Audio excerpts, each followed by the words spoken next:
Hello everyone, this is Kuldeep Kaur Taliwal and you are watching my channel Kuldeep's biology.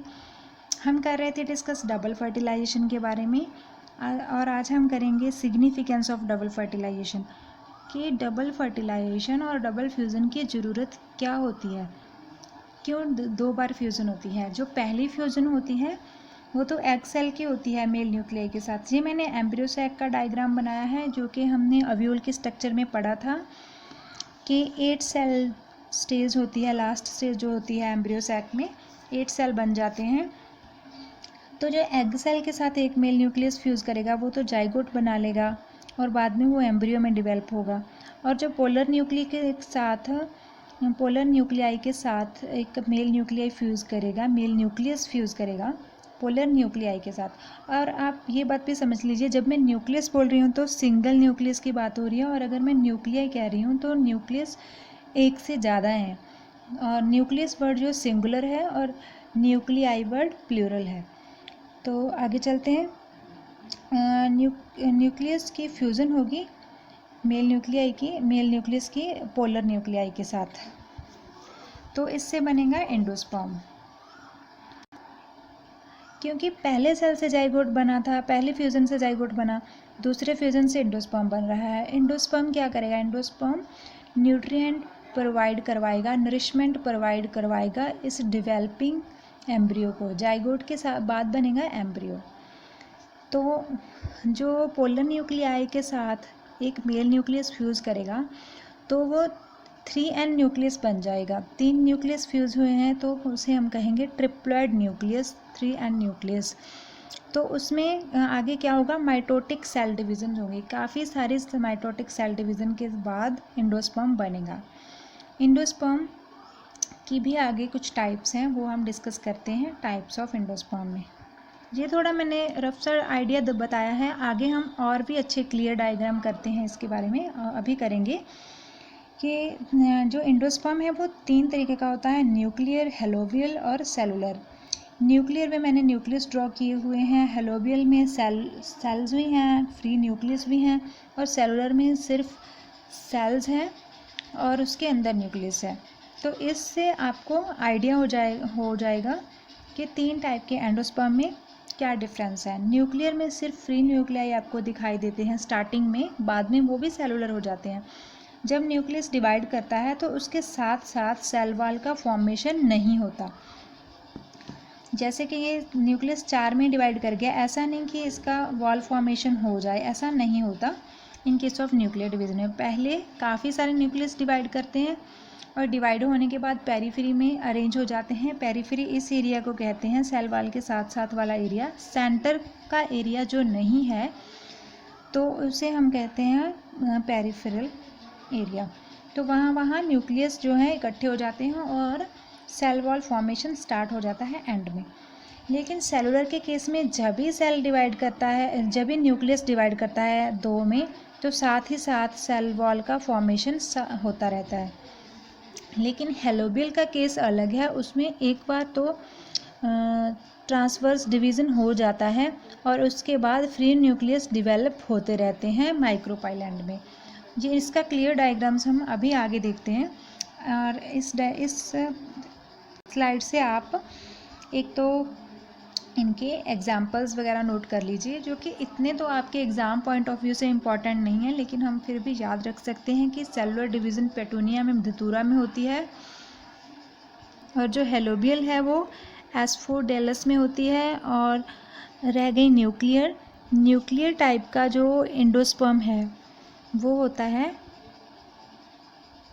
Phoenix नाम के plant में देखा जाता है। तो चलिए अब हम डिटेल में करते हैं कि न्यूक्लियर एंडोस्पर्म किस तरह का होता है।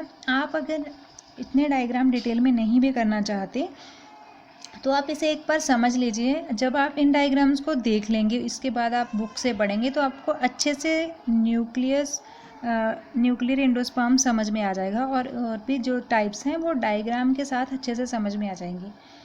इसीलिए मैंने डिटेल में डायग्राम्स आपको ड्रॉ करके बताए हैं।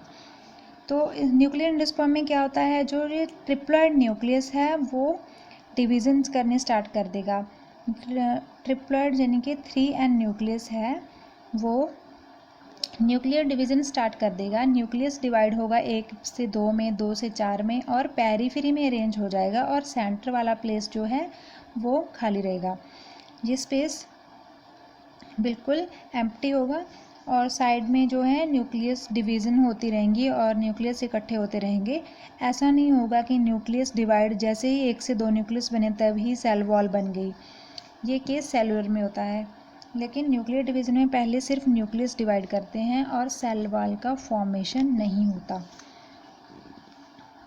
और आगे क्या होगा, जब न्यूक्लियस पेरिफेरी पे अरेंज हो जाते हैं, जब सारे के सारे न्यूक्लियस डिवाइड हो जाते हैं ऑलमोस्ट, इसके बाद जो है सेल वॉल का फॉर्मेशन स्टार्ट हो जाता है। ये जो डायग्राम है ये ऊपर दिखा रखा है रेड कलर में, और यहाँ पे वो यंग एम्ब्रियो था। सबसे पहले जी मैंने जाइगोट दिखाया है इस डायग्राम में, जाइगोट ही ये यंग एम्ब्रियो बना, और ये यंग एम्ब्रियो अब डिवेल्प हो गया है इस डायग्राम में। और यहाँ पे सारे के सारे जो न्यूक्लियस बने थे उनकी आसपास जो है सेल वॉल का फॉर्मेशन हो गया है। अब ये कंप्लीट एंडोस्पर्म बन गया है। और अब सेकेंड टाइप का जो एंडोस्पर्म है उसे हम कहते हैं सेलुलर एंडोस्पर्म। सेलुलर एंडोस्पर्म में क्या होता है कि जैसे ये 2 न्यूक्लियस दिखाए हैं, एक न्यूक्लियस 2 में डिवाइड हुआ, उसके साथ ही सेल वॉल बन गई, सेल वॉल का फॉर्मेशन हो गया, तो 2 सेल्स बन गए। पहले क्या हो रहा था न्यूक्लियर एंडोस्पर्म में, सिर्फ फ्री न्यूक्लियस डिवाइड कर रहे थे, न्यूक्लियस तो डिवाइड कर रहे थे, साथ ही साथ उनका कंपार्टमेंट अलग नहीं बन रहा था, सेल वॉल नहीं बन रही थी, लेकिन इसमें सेल वॉल बन रही है साथ ही साथ।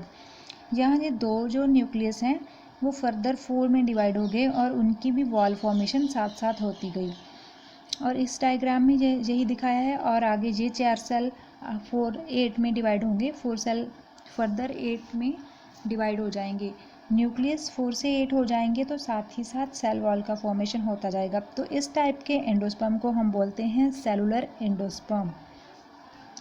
जो थर्ड टाइप का है उसे हम कहते हैं हेलोबियल एंडोस्पर्म। इसमें क्या होता है, इसमें 2 तरह के सेल दिखाए हैं मैंने। जो सीसी है उसे कहते हैं चलाजल सेल, एमसी का है माइक्रोपाइलर सेल। सबसे पहले 2 न्यूक्लियस जो हमें दिखाई दे रहे हैं, तो चलाजल सेल वाला जो न्यूक्लियस है वो नीचे वाला, ऊपर वाला माइक्रोपाइलर सेल है, उसमें ये एक सेल है जिसमें 2 न्यूक्लियस दिखाई दे रहे हैं, साथ ही एक ही सेल में 2 न्यूक्लियस हैं। और आगे वाले डायग्राम में वो 2 न्यूक्लियस अलग अलग डिवाइड हो गए हैं, लेकिन इनके बीच वॉल का फॉर्मेशन नहीं हुआ। फर्स्ट टाइम जब डिवीज़न हुई तो ये ट्रांसवर्स वॉल बन गई, लेकिन आगे कोई वॉल का फॉर्मेशन नहीं हो रहा, तो हम इसे किस तरह का डिवीज़न कहेंगे। ना तो ये न्यूक्लियर की तरह बिल्कुल फ्री है, इसमें एक डिवीज़न तो एटलीस्ट पहले ही हो गया है, ट्रांसवर्स डिवीज़न, और हम इसे कम्प्लीटली फ्री न्यूक्लियस भी नहीं कह सकते, क्योंकि एटलीस्ट एक डिवीज़न तो हुआ है और बाकी के सारे फ्री न्यूक्लियस हैं। और इसमें और देखने वाली बात यह है कि चलाजल एंड में जो है न्यूक्लियस वो कम डिवाइड हो रहे हैं, लेकिन माइक्रोपाइलर वाले सेल में न्यूक्लियस ज़्यादा डिवाइड हो रहे हैं।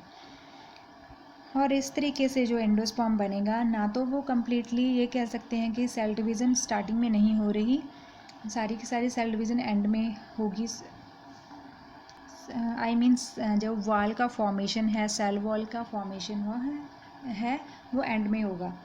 मैं बार बार सेल डिवीज़न क्यों कह रही हूँ, क्योंकि ये एक सेल है, अभी न्यूक्लियस डिवाइड हुआ है जहाँ पे 5 न्यूक्लियस दिख रहे हैं, लेकिन सेल में तो ऐसी कोई डिवीज़न नहीं दिख रही ना। अगर सेल डिवाइड करेगा तो उसके बीच सेल वॉल का होना ज़रूरी है, तो ये तो नहीं हो रहा, तो हम कह सकते हैं कि सेल डिवाइड नहीं हो रहा, न्यूक्लियस डिवाइड हो रहा है। सेल सिर्फ एक बार डिवाइड हुआ है स्टार्टिंग में। तो इस तरीके के जो एंडोस्पर्म होंगे जिसमें सिर्फ एक स्टार्टिंग में सेल डिवीज़न होती है, एक स्टार्टिंग में सेल वॉल बनेगी, ट्रांसवर्स वॉल बनेगी, उसके बाद जो है कॉन्टीन्यूसली न्यूक्लियस जो है डिवाइड करता जाएगा, कोई भी सेल वॉल का फॉर्मेशन स्टार्टिंग में नहीं होगा, इसके आगे नहीं होगा। तो इस तरह के एंडोस्पर्म को हम कहते हैं हेलोबियल एंडोस्पर्म। तो ये था आज का वीडियो। जाते जाते मैं आपको एक एग्जांपल दे जाती हूँ कि ये मैंने ग्राउंडनट के सीड रखे पड़े हैं, मूंगफली के दाने हैं ये, और इसे हम जितने भी सीड्स को हम दो पार्ट्स में इजीली डिवाइड कर सकते हैं उसे हम डाइकोटिलेडन्स बोलते हैं, और जिसे हम नहीं कर सकते उसे हम कहते हैं मोनोकोटिलेडन्स। तो मोनोकोटिलेडन्स के अंडर आते हैं जैसे कि वीट, कनक के दाने, राइस, चावल के दाने, और भी कई सारे आपके पास एग्जांपल्स होंगे जैसे कि मक्की के दाने, वो भी आते हैं मोनोकॉट्स के अंडर। और ये है डाइकॉट, मूंगफली का जो प्लांट सीड होता है वो डाइकॉट है, क्योंकि इसके दो कॉटिलेडन हैं, इसे इजीली डिवाइड किया जा सकता है दो कॉटिलेडन्स में। और देखने वाली बात इसमें इम्पॉर्टेंट क्या है, मैंने इस वीडियो में आपको इसे क्यों दिखाया है, क्योंकि हम जो बात कर रहे थे एंडोस्पर्म की और एम्ब्रियो की, वो मैं इस सीड में आपको दिखा सकती हूँ।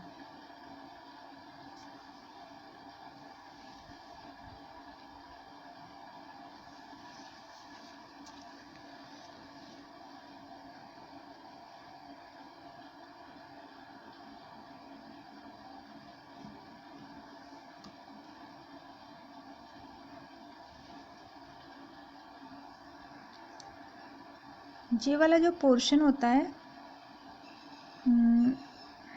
ये ऊपर का जो पार्ट है, ये सारे का सारा इसे हम एंडोस्पर्म बोलेंगे। और ये सेंटर का पार्ट है, सेंटर का नहीं, ये ऊपर वाला पार्ट जिसे मैं अभी टच कर रही हूँ, इसे हम एम्ब्रियो कहेंगे। और इसी ने आगे जाके नया प्लांट डिवेल्प करना है। इसे हम अलग भी करके देख सकते हैं। तो जी मैंने एम्ब्रियो को अलग कर दिया है, और कॉटिलेडन साइड पे ये पड़े हैं, ये भी कॉटिलेडन है। और इस कॉटिलेडन का काम होगा एनर्जी प्रोवाइड करना जब ये एम्ब्रियो ने आगे जाके नया प्लांट बनाना होगा। अभी ये डिवेलप नहीं कर रहा, लेकिन अगर हम इसे ज़मीन में दबा देंगे तो ये एम्ब्रियो डेवलप करना स्टार्ट कर जाएगा और वो एनर्जी लेगा इन कॉटिलेडन से। अगर आपके पास भी घर पे ग्राउंड नट है या फिर और भी कोई सीड्स वगैरह हैं, जैसे चने वगैरह होते हैं हमारे घर पे, तो आप भी ऐसे दो कॉटिलेडन सेपरेट करके और उसका एम्ब्रियो जो है देख सकते हैं उसमें। तो ये प्रैक्टिकल घर पे करिए। अब आज के वीडियो में इतना ही। कल हम नेक्स्ट करेंगे डेवलपमेंट ऑफ एम्ब्रियो, कॉटिलेडन्स का डेवलपमेंट कैसे होता है, ये हमने नेक्स्ट क्लास में पढ़ना है। इसीलिए आज मैंने जी आपको एक लाइव प्रैक्टिकल से बताया है कि कॉटिलेडन किसे बोलते हैं, एम्ब्रियो किसे बोलते हैं। अगर आपको मेरा वीडियो पसंद आया तो लाइक कीजिए, शेयर कीजिए अपने फ्रेंड्स के साथ, और कोई डाउट है तो कमेंट बॉक्स में डालिए। कल मिलेंगे नेक्स्ट वीडियो के साथ। Take care, bye bye.